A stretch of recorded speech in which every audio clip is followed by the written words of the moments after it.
What's up, people? Welcome back to Football Insights, where we talk about football related issues concerning transfers, and other football matters. So, of course, good evening, good afternoon, good morning from wherever you are watching from. This is Football Insights, as I said earlier, of course. If you haven't subscribed, make sure you click on the subscribe button, you press the push notification bell so that anytime we upload, you'll be the first person to receive it. Just click on the subscribe button, press the push notification bell for us. We are not moving, the subscribers are not moving. Let's move. Then views and the subscribers doesn't correlate. So let's just press on the subscribe button and then let's move on. Subscribe to the channel. Just follow us on all our social media platform. On Twitter, it is X, on not Twitter again. On X, it is footy_insights on X. On IG, it is footy or football_insights on IG. On TikTok, massive content going on TikTok. The links are in the description. Footy_insight1 on TikTok. Just give us a follow.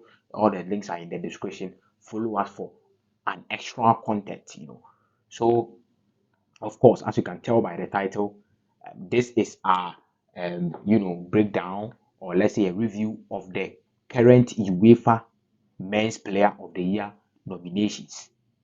It's an award. Every year they do it. UEFA Men's Player of the Year, or the UEFA Awards. So as you can tell by the title, we are going to look at the nominations where we feel disappointed, where we felt people must not be there, and all of that. But before we do that, of course, I said earlier, don't forget to click on the subscribe button, press the post notification bell, and let's move straight into the video.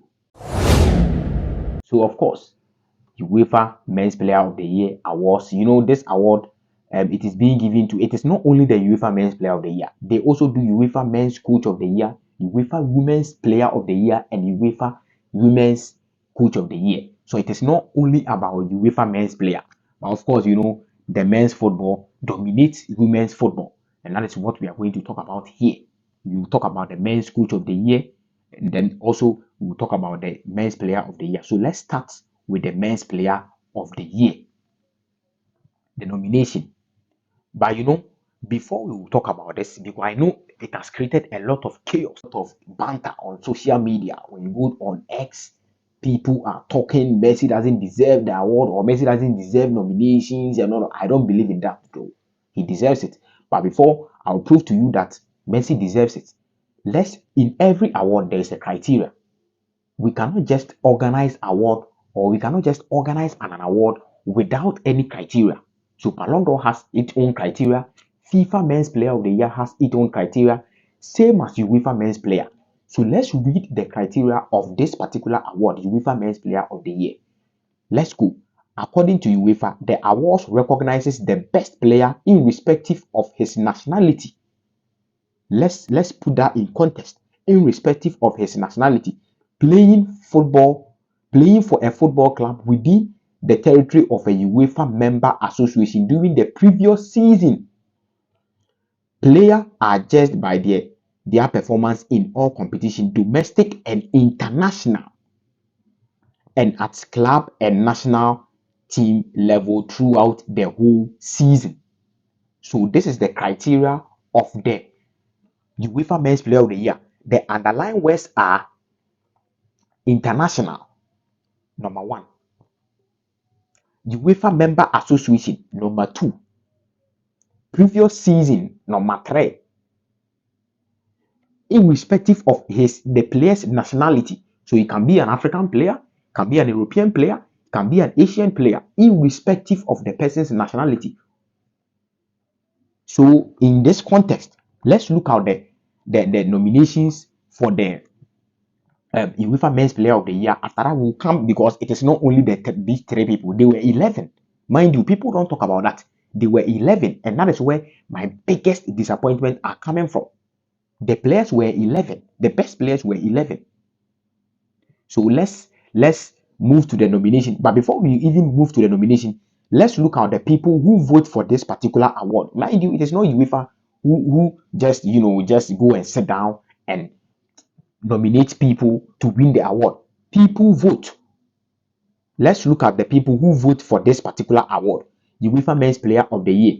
For the Men's Player Award, an initial short list of players were selected by the UEFA Technical Study Group based on their performance during the 2022-2023 season at both club and national team level. So, UEFA Technical Study Group, based on the performance of the players, they, shortlist an initial players, and there are people who vote for these players to be nominated for the first three or to be in the the number top 10 or top 11, as you can say it. So let's continue. The top three nominees were then voted for by a jury composed of the coaches, mind you, the coaches of the clubs which played in a group stage of the 2022-2023 UEFA Champions League, UEFA Europa League, and UEFA Conference League. So it is not only UEFA coaches who coaches these teams, the teams that participated in the Champions League, in the Europa League, and then in the Conference League. These particular coaches voted. So if you are disappointed in the nomination, you shouldn't be disappointed in the UEFA, but rather be disappointed in the coaches that voted for those particular nominees. So stop blaming the UEFA, bro. UEFA doesn't have anything to do with this. It is the coaches or the people who voted, and it is not only the coaches. Let's continue. Together with the coaches of the men's senior national team. So the men's senior national team, or the men's senior national team that falls in within the UEFA member association. It is not only body, or it is not anybody. The UEFA men's, national team coaches, which falls between the member association, that is UEFA. So all the European teams, their national team coaches, you should be disappointed in them and not UEFA. Let's continue. Of course, UEFA member, which falls between UEFA member association, a group of journalists selected by European sports media were also part of the jury. So, a group of journalists. As for the journalists, I won't blame them because every journalist has its own, player that he supports. That is a fact, though. When for example, the 2021 or 2021 Ballon d'Or, people or the journalists in Uzbekistan voted for Messi Mount to win the Ballon d'Or. So it means that journalist is a Chelsea journalist or is a Chelsea, of course, Chelsea fan. So he voted for Messi Mount to win the Ballon d'Or. So as for the journalists, I won't blame them much because they have their own preferences. Some prefer Ronaldo, some prefer Messi, some prefer Erling Haaland, some prefer Kevin De Bruyne. They have their own, biases and all of that. But the people you should be blaming is the coaches of the senior national team that falls between the UEFA and then the coaches who coached the teams who participated in the UEFA Europa League, in the Champions League, and then in the Conference League. But it is not rather UEFA. Coaches and journalists were asked to select their three players from the short list by allocating them 5 points, 3 points, and 1 point respectively. The final result was based on total number of votes cast by the coaches and the journalists. The coaches were not allowed to vote for players from their own team. So if you are coaching, let's say, for example, West Ham, you are not allowed to vote for Declan Rice. Yes, David Moyes is not allowed to vote for Declan Rice. If you are coaching PSG, you are not allowed to vote for Messi. So that is some of the some of the measures they put in place to check all these biases and all of that. When you are coaching for Real Madrid, for example, Carlo Ancelotti, you are not eligible to vote for your player to be in there. Pep Guardiola, for example, is not allowed to vote for Erling Haaland, Kevin De Bruyne, or Rodri. So that is what they did. So now let's come to the nominees. The top three nominees, of course, Erling Haaland, Kevin De Bruyne, and Messi. These are the top three nominees. And then I am not disappointed in the fact that Messi was nominated. Messi deserves it. According to going in line with the criteria, Messi deserves it. Because Messi performed in the World Cup. And when we are playing World Cup supersede everything. You know it, I know it. World Cup supersede everything. So Messi was the best player in the World Cup. Messi deserves it. Messi deserves it. Honestly, I won't sit here and be biased Messi deserves the nomination, but I will be very disappointed when he wins the award. I am not disappointed that Messi got nominated. Of course, it is Messi. He has, a lot of coaches who loves him. So, of course, they are going to vote for him. So, that is why I said you should be disappointed in the coaches and not in UEFA. So, Messi deserves the nomination, but I will be very, very, very, very disappointed when he wins the award. That is where my problem is. But I don't think he's going to win the award, though. So, Kevin De Bruyne, Messi, Erling Haaland. I think Erling Haaland will win the award. Of course, Erling Haaland performance during last season's UEFA, during in the UEFA Champions League, in the league, they won treble. Of course, they won treble. UEFA Champions League, FA Cup, Premier League, have tons of goals, tons of awards, and all of that. So Erling Haaland will win the award. In my analysis, Erling Haaland will win the award. But don't forget, this is a voting thing. The award has already been voted. They will do the awards on 31st of August this month. But I think Erling Haaland should win the award. I will be very, very disappointed when Messi wins the award. I will be very, very disappointed. But the nomination, I am not disappointed. Messi deserves the nomination. Let's be real. He deserves it. So where this top three nomination, where I am much disappointed is the fact that Rodri couldn't make the top three. Kevin De Bruyne doesn't deserve to be here. He's a top player, top midfielder, performed very well in their Man City's pursuit for the treble. He did really, really well, but he doesn't deserve to be here ahead of Rodri. Rodri did well in the year under review, won the UEFA Nations League, won the best player of the tournament in the UEFA Nations League. Don't forget, won the FA Cup. He was very instrumental, won the league, very, very instrumental, and won the Champions League. Very, very, very, very, very instrumental. Won the player of the tournament or player of the season in the Champions League. That is Rodri. Won the man of the match in the Champions League final. So Rodri deserves to be in the top three. Kevin De Bruyne doesn't deserve to be there. Let's be real. That is where my disappointment is. But my biggest disappointment is the fact that Vinicius Jr. couldn't make up for the top 10 list. Let's check out all the, because I told you the awards was not only the top three. The top three nominees are the top three nominees, but there are other people who were voted to be in the top 10. So let's check out these particular players. The rest of the players who received votes. The person who was fourth was Ike Gunwan, Man City and Germany. He had 129 points. That is Ike Gunwan. Fourth, Rodri. Rodri, bro. Rodri was fifth, 110 points. Kylian Mbappe sixth. Here I even have a problem.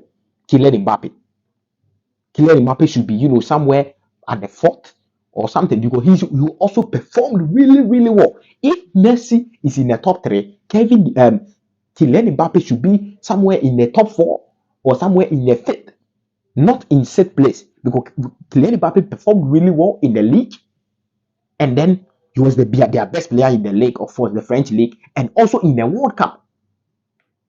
So he should be somewhere at top three, top four or top five, but not the number 6 position. But of course, let's move on. The number 7 is Luka Modric, Marcelo Brozovic, Declan Rice. Number 10 is Alexis McAllister.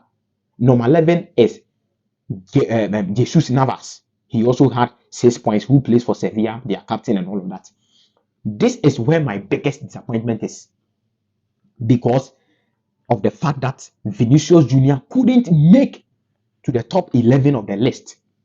So disappointing, bro. Year under review. You look at how Vinicius Jr. performed in the year under review.